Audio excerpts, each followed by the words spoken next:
Nigeria's Minister for Works, David Umahi, is under fire from the House of Representatives Committee on Federal Roads Maintenance Agency for his handling of the country's deplorable roads.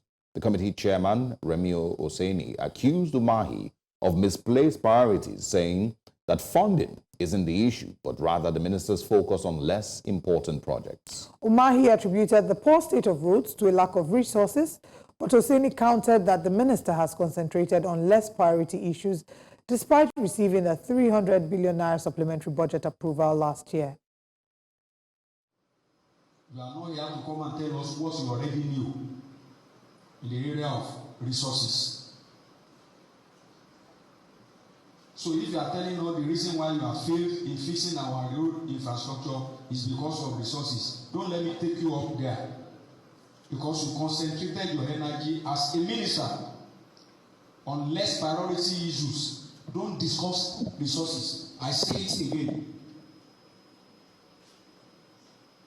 With all the road that we have across the country have failed. If you are addressing these roads, existing roads, with the resources that you have, sir, Honorable Minister, we will not be where we are. Don't discuss resources. I say it again. You came here last year, you got 300 billion budget approval, supplementary approval. Don't raise my emotion. I am worried that you are not concerned about fixing Nigerian roads. We are not here for business of whether you want to do the job or you don't want to do the job. Stop telling us you are awarding road. We don't want you to be awarding road that you are not ready to do. How can you be telling us that there is no resources? In less than 1 minute, from everything that everybody has said, it's a clue. You have no plan for us as a nation. I was wondering what was used as benchmark for your appraisal. Well, joining us now is investment and enterprise risk expert and a public affairs analyst, Dr. Osinowo Ibrahim. Good morning, and thanks for joining us, Dr. Osinowo. Thank you for having me on, sir. Good morning, my dear sister. Good morning. Thank you for joining us. Thank you. Probably should just kickstart with the your views on the criticism by Representative Remi Oseni at David Umahi. He claims that the minister is focusing on less priority projects, and that's the reason he's not been able to complete, at least go far enough in road projects since the start of this administration. Okay. Good morning, Nigeria, and it's nice to be here again. I think Right Honorable Remi Oseni is in order. The Nigerian Constitution 1999 has amended as, separates and distinguish the powers of the legislature and the executive. Right now, the country is in deficit of, almost 457 kilometers of roads across the country. And what Honorable Remi Oseni, my distinguished friend from Ibarapa, Okeogun, has said is in order. He's a Nigerian before he becomes, the member of House of Reps. So he is a member of APC, and His Excellency Senator David Umahi also is a member of APC. So if he is getting the feedback from his people, and as a member of the committee, I can tell you that he's speaking the minds of his colleagues and the House in general, for him to be able to, to express such a very radical view. It means that, he's speaking at least the voice of the majority of the committee member and the House leadership. Yes, His Excellency David Umahi is a senior man. He has done well for a state where he was, in Ebonyi. I got to Ebonyi when he was during the second time. I was amazed. I was lost in Abakaliki. The quality of job he has done there, and I think those resumes are the yardstick why the president decided to, giving such a very crucial ministry to the national interest of our country. However, in most of the projects he's doing, these are laudable, these are fantastic projects, but the Honorable Minister needs to look inward. He needs to look deep. The representative of our people are the guys speaking there. They go back to their constituencies across the country, and most of them were even have some level of comfort by driving to their various constituencies and see roads badly, abandoned projects, not motorable. People are complaining. People are dying. I believe the president needs to, probably separate the ministry and see what FERMA is doing as well. Right. FERMA has not been working. So the minister needs to look inward. Yes, I know we have limited resources. Yes, 300 billion is a lot. It's absolutely a lot, but we can do better. Honorable Remi Oseni is in order, and I believe the minister too is, trying his best. As far as I know David Umahi is having a sleepless night in, ensuring that most of these major road construction across the zones, 6 Nigerian zones are tidy up. And I will encourage him to look inward, to do more, to do far, far more. He needs to wake up FERMA. What are they doing? Okay. He needs to wake up all the other hands of Federal Ministry of Works and himself. Nigerians are dying on the road. He needs to do more. The vacation season for this government is over. The honeymoon is over, Dr. so we Osinowo, need to be aware. Yes, please. All right. You've just said that, that the minister is most likely having sleepless nights because of the state of the roads. And, some would very, very much disagree with you. In that clip that we just played, the end of the clip, you could hear Mr. Oseni say, I don't know what the yardstick for your appraisal was. And very recently, we are all witnesses to the president's cabinet reshuffling, where there was some hiring and firing. And the reactions from Nigerians, a number of Nigerians had said that there were certain ministers whose names ought to have been on the list of fired ministers, and their names didn't make it there. Do you think, from all indications, that maybe the Minister of Works should have either been fired or reassigned to a different portfolio? Yeah, with due respect to my friend, Remi Oseni, those are sensational words. Those are words for the media to capture. David Umahi is an experienced, civil engineer. I've known David Umahi since he was living in Port Harcourt at the time, and I was working within that axis. So I've known him before he became, the state chairman of PDP, before even the deputy governor. So if you look at his trajectory in terms of, implementing quality projects, David Umahi is one of the best in this country. I can tell you that. So those words that, look at the 300 billion that was approved for him. He is able to outline what he has done. And don't forget that if you are working under a government, he's not a governor anymore, he's a minister. He's going to work with the priority and the agenda of the party he's working for. So most of the roles, most of the pressing issue for Mr. President is what he's attending to. I'm not a spokesperson, I'm not defending and I'm not speaking for him, but based as an insider, I know what's going on. Most of the money being approved for him is tagged on a specific project. However, I'm not saying that it should not look inward to certain roads, like East West Road, like linking access for people coming from here to Ijebu-Ode. Coming from Ijebu-Ode to Ikorodu, the road is in a bad shape. We can count. And he has been trying his best. And I'm telling you, after this show, I'm going to reach out to him and say, His Excellency, you need to do better.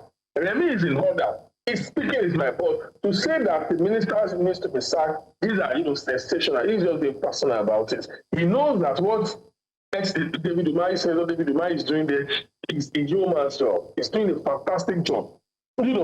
He's got all this minister of works that will talk stories, that speak big grammar, at the end of the day, nothing to show for him. Go and look at most of his projects, most of the projects he's doing. It has been, implementing at a static, quality job and a tremendous space. So these are the things that Remi needs to do. Remi can carry out few oversight. Yes, I agree with him. He can go. Don't forget that the minister is the former senator as well. He has experience, he has background in legislation, he has executive experience as well. So Remi can go on a tour. I understand where Remi is coming from. He's a great guy, but he needs to be patient with the minister, and let's see how we can work together to ensure that those blue spots where, Nigeria needs attention in terms of infrastructure, we need to look, the minister will look into it. We agree, everybody agree that there's an infrastructural deficit in this country. You understand? Right. So then we can join hands with the minister, and let's see all those blue spots who are carrying out their oversight. And I can assure you, the minister will do the needful. He's a patron. He knows what he's doing. Yeah. He's a quality guy. So I believe the minister will do work and do a great job for this country. Well, they only have 4 years, so whatever he has to do, he has a 4-year time frame to ensure that those, roads are completed. And, just to be clear, the Ministry of Work received 1 trillion naira. The 300 billion we're talking about, I believe, is a supplementary budget, that was approved. On top of about 700 billion naira that was initially approved for him. So he's received about 1 trillion naira for these road projects. Are there any specific projects that you can point to that, the minister should be given kudos for, across the country, that, he should be applauded for being able to complete in the time frame that we're speaking of now? Wow. Now, let me say this before I highlighted few, fantastic projects he has embarked on. Let me tell you, Nigeria has been suffering from infrastructural deficit since 1999. Even during the military, most of our infrastructure that you are seeing today, the list of them is over 30 years that we are seeing today. We are just commencing, building new roads, working on old ones to revive them to meet the population index that we are right now. Yes, 1 trillion is a lot of money, but with the exchange rate, 1 trillion, the Ministry of Works at least should share nothing less than 40% of the national budget. If, the way you want us to, if there is a room for that, it needs a lot of money. It needs a lot of private investment in infrastructural concession. It needs to do all these things. Those are the things that it needs to look inward. The budget of this country is not enough to meet the infrastructural need at the moment. And if you have more time, I will highlight down. Look at what is doing in Badagry, linking to Sokoto. Those two projects are started. Look at what is doing from East-West Road in River State. The project has been awarded and commenced. Look at what is doing in Edo State, linking Ugeli in Delta State. The road is, the contractors are working. Even in Lagos, look at what he has done. A few linking, Terminal Bridge is almost collapsing. We have a minister in this country that is speaking big grammar on Third Mainland Bridge. He could not fix it for almost 8 years. But we have a guy that resumed less than 2 years in office. He has fixed most of the roads, federal road bridges in this country, including Lagos, including Kano, Kaduna, Link Bridge to Jigawa State. Those are the roads. And if I come next, I'm going to give you the list of roads that David Umahi has embarked on. Yeah. That he has done. To be clear, what was the first one you mentioned? Limited resources for him to work with. He's still striving and still doing best. Though I understand that it's 4 year tenure, but this is just the second year. You are just a little after 1 year. So I will employ Nigerians to please be patient with the government. I just wanted to be clear. What was the very first road you mentioned, the Badagry one? What road is that? We are linking from Badagry, from Badagry to Sokoto. We are starting a road from Badagry now, linking, going through the beach line, the coastal line, linking that. And you can see that I commissioned one recently. That road, has that project been awarded? Has it started? Oh, of course. Even the one in Sokoto, I'm sure you are aware that he kicked off a road in Sokoto recently. And I can't remember most of the spots in the northeast, north central. Here's the problem. Mr. Osinowo. According to news reports, the East-West Road that you spoke about, is still in a very deplorable state. The Calabar-Itu Federal Highway, East-West Road, which runs across the entire South-South region from Edo to Bayelsa to Rivers, is still in a pretty, deplorable situation.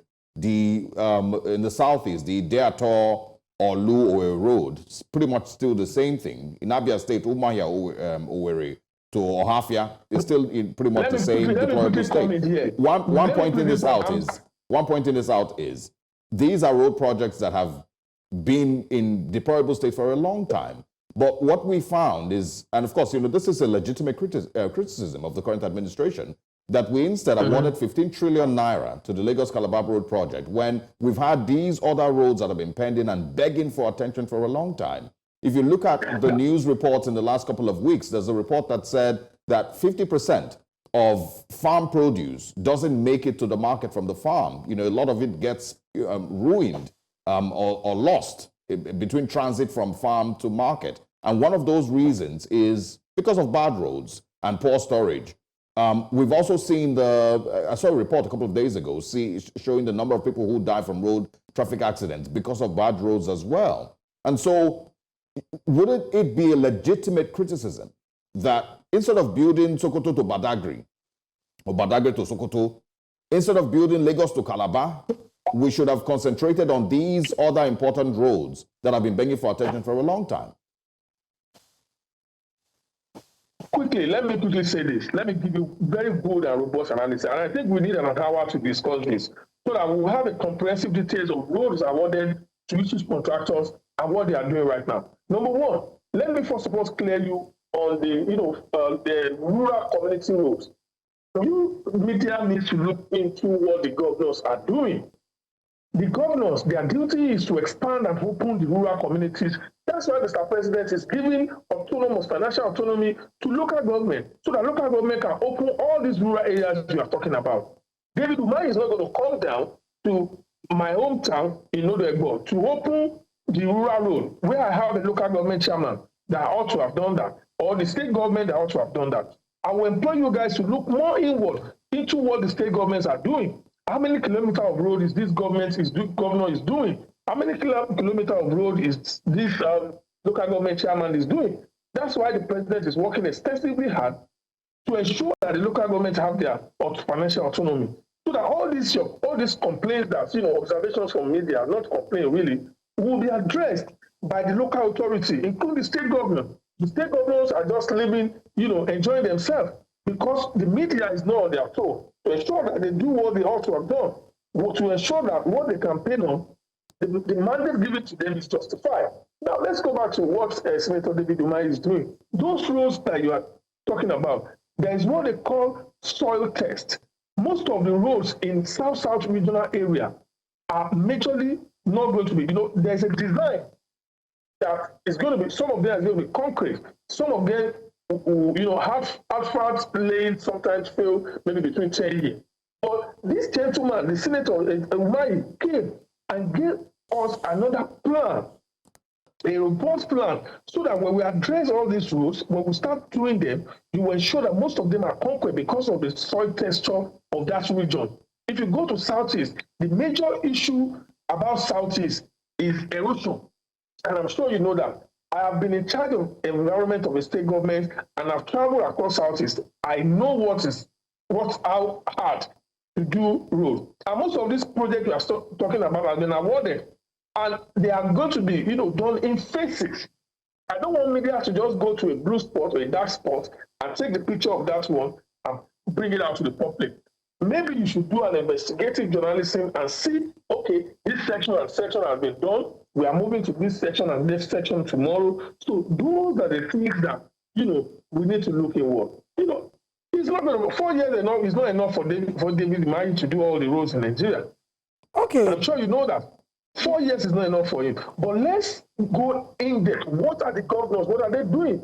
For instance, the governors, Edo State, what is he doing? How many kilometers of road has he done? The governor of Enugu State, my dear brother, is doing very well. They should open all these roads. It's not David Umahi that will come to a village in Udemili South, in Anambra State, that will open the farm road. That's a function of the local government. So we have enough time. I would love to have maybe a section for us to discuss, and I will give you the details of the roads he has awarded and the stages at which this project has been moving in a very fast and erotic speed. No one is arguing. Mr. Osinowo, we need to wrap up. I don't think anyone is arguing about. David Umahi is a performer, honestly speaking. I'm not speaking for him, but he's a great guy. Well, and he's doing so well perspective in terms of ensuring that Nigerians are comfortable, and reduce, Dr. Osinowo, the accident on our highway. Yes. All right. We'll have to, unfortunately, wrap up the conversation at this time. But thank you for your time with us. I'm sure that we certainly will have more conversations regarding, this subject matter, especially looking at the Lagos-Calabar Coastal Highway that is still a subject of litigation and several controversies. There have been allegations of corruption by officials of the Federal Ministry of Works, but that's another conversation to look into at a later date. Dr. Osinowo Ibrahim, thank you very much for your time with us this morning. Thank you, Bob. Also, I'm coming to the studio. We have to discuss this further, please. We would love that. It would be nice to meet you. We'd really love that.